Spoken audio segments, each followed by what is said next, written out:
Mengerikan. Ini dialog Allah Subhanahu wa Ta'ala dengan nafsu. Akal dan nafsu menjadi ciri manusia dengan makhluk ciptaan Allah Subhanahu wa Ta'ala lainnya. Tidaklah heran, dalam penciptaannya manusia adalah makhluk ciptaan yang sebaik-baiknya. Akal sendiri merupakan suatu anugerah yang diberikan Allah Subhanahu wa Ta'ala. Sebab dengan akal manusia bisa menggali berbagai mempelajari ilmu dan alam sehingga kita bisa makin beriman kepadanya. Sementara nafsu bisa dijadikan sarana salah satunya untuk mendorong manusia untuk mencapai keinginannya. Sayangnya jika kita tidak bisa mengendalikannya, nafsu ini malah membawa dalam kesesatan. Dalam penciptaannya sendiri, banyak riwayat yang mengisahkan perbincangan Allah Subhanahu wa Ta'ala dengan akal dan nafsu. Konon dikabarkan, setelah Allah Subhanahu wa Ta'ala menciptakan akal dan nafsu, Allah Subhanahu wa Ta'ala bertanya kepada akal dan nafsu. Ketika menciptakan akal, Allah Subhanahu wa Ta'ala berfirman kepada akal, "Wahai akal, menghadaplah engkau." Maka akal pun menghadap kepada Allah Subhanahu wa Ta'ala. Kemudian Allah Subhanahu wa Ta'ala berfirman, "Wahai akal, berbaliklah engkau." Lalu akal berbalik dan Allah Subhanahu wa Ta'ala berfirman, "Wahai akal, siapakah aku?" Akal pun menjawab, "Engkau adalah Tuhan yang menciptakan aku, dan aku adalah hamba-Mu yang lemah." Lalu Allah Subhanahu wa Ta'ala berfirman lagi kepadanya, "Wahai akal, tidak aku ciptakan makhluk yang lebih mulia dari engkau." Selain itu, Allah Subhanahu wa Ta'ala menciptakan nafsu. Lalu Allah Subhanahu wa Ta'ala pun berfirman kepada nafsu, "Wahai nafsu, menghadaplah engkau." Namun nafsu tidak menjawab sepatah kata pun dan justru mendiamkan diri. Kemudian Allah Subhanahu wa Ta'ala berfirman lagi, "Siapakah engkau dan siapakah aku?"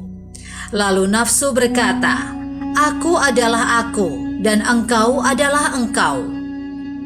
Allah Subhanahu wa Ta'ala pun menghukum nafsu selama 1000 tahun di neraka Jahim yang sangat panas. Dalam riwayat lain dikatakan bahwa Allah Subhanahu wa Ta'ala menghukum nafsu selama 100 tahun. Setelah Allah Subhanahu wa Ta'ala menghukum nafsu di neraka Jahim selama 1000 tahun, kemudian Allah mengeluarkannya dan berfirman lagi kepadanya, "Wahai nafsu, siapakah engkau dan siapakah aku?" Nafsu menjawab kembali, "Aku adalah aku dan engkau adalah engkau." Lalu Allah berfirman, "Masih begitu jugakah engkau, wahai nafsu?" Allah kemudian masukkan nafsu ke dalam neraka Ju selama 1000 tahun dan dilaparkan. Setelah itu Allah Subhanahu wa Ta'ala mengeluarkannya dan kembali berfirman, "Siapakah engkau dan siapakah aku?" Nafsu kembali berkata, "Aku adalah aku dan engkau adalah engkau." Allah Subhanahu wa Ta'ala kemudian menghukum nafsu selama 1000 tahun lagi di neraka yang sangat dingin.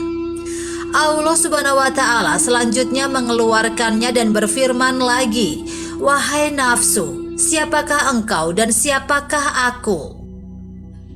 Lalu nafsu menjawab, "Aku adalah aku dan engkau adalah engkau." Allah Subhanahu wa Ta'ala berfirman, "Masih begitu jugakah engkau, hai nafsu?" Lalu Allah memasukkan nafsu ke dalam neraka selama 1000 tahun dan dilaparkan. Setelah itu Allah Subhanahu wa Ta'ala mengeluarkannya kembali dan berfirman kepada nafsu, "Wahai nafsu, siapakah engkau dan siapakah aku?" Lalu nafsu menjawab, "Aku adalah hamba-Mu dan engkau adalah Tuhanku."